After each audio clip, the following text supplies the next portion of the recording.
So roughly about a teaspoon of the cloves into the cup. All right.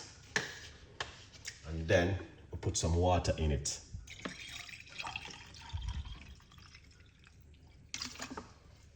All right.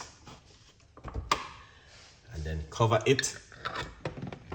Leave it in the kitchen, and then you want to drink it tomorrow. You can drink it first thing in the morning on an empty stomach. Depends on your immune system if you can drink cold stuff in the morning. For me, I got no problem drinking this in the morning. It is amazing. All right. And you guys can also do your own research on it.